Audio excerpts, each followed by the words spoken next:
Bonjour à toutes et à tous, je suis très heureux de vous retrouver à nouveau et de continuer notre réflexion concernant ce qu'on appelle la gestion des ressources humaines. Aujourd'hui, notre réflexion d'aujourd'hui portera sur ce qu'on appelle la grève. Ensuite, nous allons parler de ce qu'on appelle les revendications professionnelles et enfin, nous allons parler de ce qu'on appelle la grève abusive. Mais avant même de rentrer dans le vif du sujet, il est important tout simplement d'effectuer un petit rappel, comme on a l'habitude de le faire. Durant la vidéo précédente, on avait parlé des obligations de l'employeur et des obligations de l'employé. Ces deux parties sont tenues donc de respecter ces obligations-là. Sinon, il y aura ce qu'on appelle des sanctions pénales. Et aussi, l'autre partie est tenue tout simplement de payer des dommages et intérêts. Donc, c'était ça qu'on avait dit durant la vidéo précédente. Alors aujourd'hui, nous allons parler de ce qu'on appelle, de la grève. Alors, c'est quoi la grève? Alors, la grève est depuis le 19e siècle une action, en tout cas collective, consistant en une cessation concertée du travail par les salariés d'une entreprise d'un secteur économique, d'une catégorie professionnelle ou par extension, en tout cas, de toute autre personne productive. Donc souvent à l'initiative donc de syndicats. Cette extension, donc excusez-moi, cette action vise à appuyer. Cette action donc vise donc à appuyer les revendications des salariés en faisant pression sur les supérieurs hiérarchiques ou l'employeur. Il faut comprendre ici le chef d'entreprise, donc le directeur, en tout cas le PDG, etc., le patron, par la perte de production que la cessation de travail entraîne. Donc dans ce cas, il s'agit de ce qu'on appelle une épreuve de force. Donc s'il s'agit d'épreuve de force, le gréviste n'est pas du tout rémunéré, alors que l'entreprise ne produit plus et perd donc de l'argent. Attention. Alors, il faut comprendre que si le droit de grève est reconnu pour certains, pour d'autres, ce droit de grève n'est pas du tout, on ne peut pas tout simplement les accorder. Bon, permettez-moi donc de citer nos intrépides soldats, donc les pompiers, les policiers, etc., etc. Donc ces corps-là ne sont pas tenus de se constituer donc en syndicat et d'effectuer donc des revendications. Alors, vous savez, le droit de grève, la grève est un droit individuel, donc mais d'exercice collectif. D'accord? Alors, ce qui nous insiste tout simplement de parler de ce qu'on appelle les revendications donc, professionnelles. Donc, il est nécessaire que les revendications professionnelles soient connues de l'employeur. Il faut que l'employeur soit au courant que les salariés sont en grève. Mais se réveiller un bon matin, effectuer ce qu'on appelle des manifestations, des revendications, sans pour autant que l'autorité concernée ne soit au courant. C'est banni par ce qu'on appelle le code du travail. Ça peut entraîner ce qu'on appelle une confusion au sein, n'est-ce pas, de l'entreprise. Alors, Jean-Marie Pelletier, qui disait dans son ouvrage intitulé Gestion des ressources humaines, quand il parlait de ce qu'on appelle d'implication du personnel et ce qu'on appelle le dialogue social. Donc, ce qui veut dire que leur représentation est un préalable nécessaire à l'exercice donc du droit de grève. Donc, c'est un préalable nécessaire à l'exercice donc du droit de grève. Donc, toutefois, ce qui compte, c'est que l'employeur ait été informé, en tout cas, des revendications avant l'arrêt de travail des salariés. Donc, peu importe donc la façon dont il en a eu connaissance. Donc, par conséquent, les salariés n'ont pas l'obligation donc de présenter eux-mêmes. Ils n'ont pas simplement l'obligation de présenter eux-mêmes les revendications à leur employeur. Donc, il faut noter que lorsque la grève est régulière, l'employeur ne peut pas licencier, en tout cas les salariés. Si la grève est régulière, vous savez, l'employeur ne peut pas licencier les salariés qui y ont participé. Mais attention, je vous ai dit, en droit, quand il est en principe, il y a exception. Si le gréviste ou bien les grévistes ont tout simplement effectué de fautes graves, de fautes lourdes, s'ils ont effectué, n'est-ce pas, de fautes lourdes, dans ce cas, il y aura ce qu'on appelle licenciement. Mais si la grève est régulière, dans ce cas, l'employeur ne peut pas donc licencier, en tout cas, les salariés. Donc, si c'est le cas, donc le licenciement est nul. Donc, les salariés doivent en tout cas être tout simplement réintégrés. Donc, il ne faut pas qu'il y ait ce qu'on appelle une certaine une certaine inopposabilité, donc des clauses conventionnelles réglementant la grève. Donc le droit de grève est reconnu, c'est connu, n'est-ce pas? Tout le monde connaît que le droit de grève est reconnu. Donc il exerce, n'est-ce pas? Il s'exerce donc dans le cadre des lois qui le régissent. Donc, il ne peut pas en aucun cas ni porter atteinte à la liberté donc de travail, d'accord, ni mettre l'entreprise en péril. Ni mettre l'entreprise donc en péril.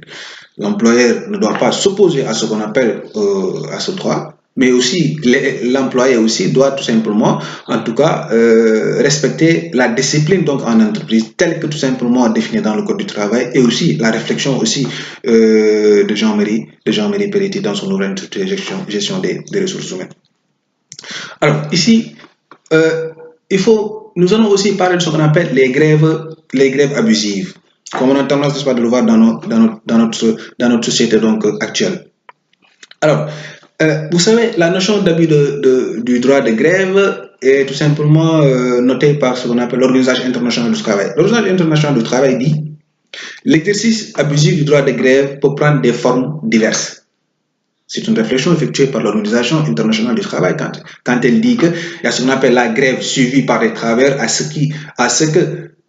qui ce droit n'est pas du tout reconnu. Si le droit de grève ne vous est pas reconnu, dans ce cas, inutile n'est-ce pas d'effectuer des revendications. Donc, dans le respect donc, des principes de la liberté syndicale. L'autre forme donc effectuée par ce qu'on appelle l'Organisation internationale du travail, c'est ce qu'on appelle la non-observation donc des conditions mises n'est-ce pas, à la grève.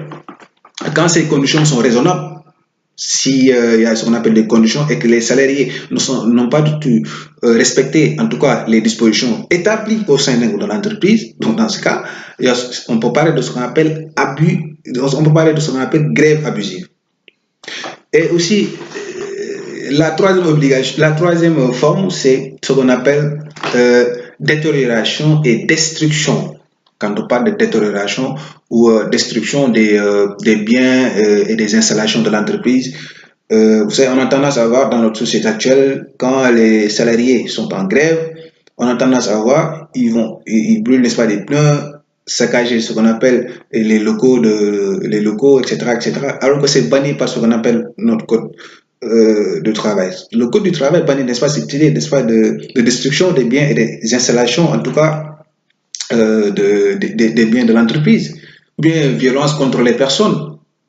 Violence contre les personnes, c'est tout simplement banni par ce qu'on appelle, non seulement par la discipline en entreprise, mais aussi par ce qu'on appelle les textes qui, en tout cas, encadrent l'espace,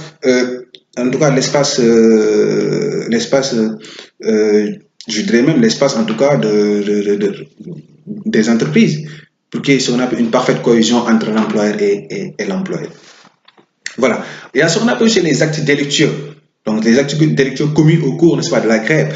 Alors, ces actes délictueux-là, les principes de la liberté syndicale ne protègent pas, en tout cas, les abus, en tout cas, les abus dans l'exercice donc du droit de grève qui constituent des actions de caractère délictueux.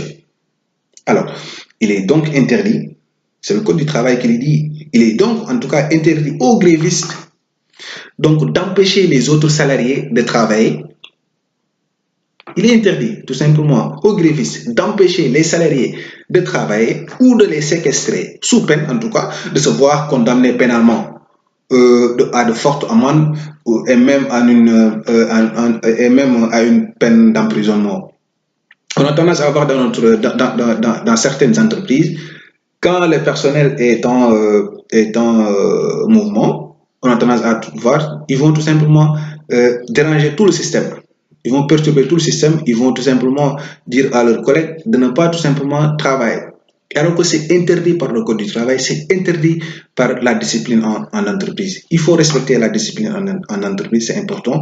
Respecter les dispositions établies dans le Code du travail. Parce que si vous ne le faites pas, il y aura ce qu'on appelle des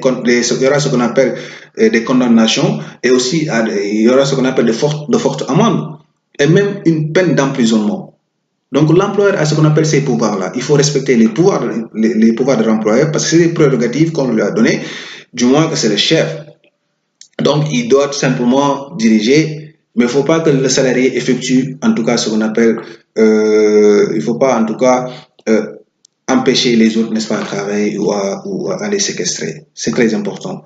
On a tendance à savoir récemment nos frères et sœurs français, c'est récemment avec les Gilets jaunes, ils étaient en grève, ils étaient en mouvement. En France, le droit de grève est reconnu. Le droit de grève est reconnu. Mais vous savez, le Sénégal, la constitution sénégalaise a été copiée par ce qu'on appelle la constitution française, ce qu'on appelle l'État importé. C'est l'État importé. Alors, quand on parle d'État importé, donc il y a ce qu'on appelle les dispositions au sein, n'est-ce pas, de la constitution. S'ils n'ont pas les mêmes dispositions, on a fait ce qu'on appelle du copier-coller. Alors, il y a ce qu'on appelle le droit d'aller en grève. C'est un droit reconnu par tout le monde. Mais aussi, la grève est un droit non seulement individuel, mais elle doit se faire d'une manière collective. En France, on a vu récemment les Gilets jaunes.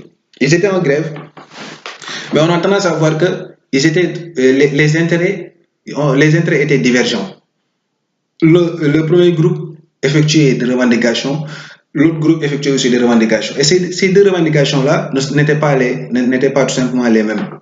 Donc, dans ce cas, quand il y a ce qu'on appelle grève, les intérêts ne doivent pas être des intérêts crypto-personnels, mais des intérêts collectifs, tels que définis dans la Constitution. Donc, quand vous allez en grève, il faut que ce qu'on appelle les revendications peuvent être des revendications collectives, des intérêts et qui défendent, n'est-ce pas, des intérêts collectifs.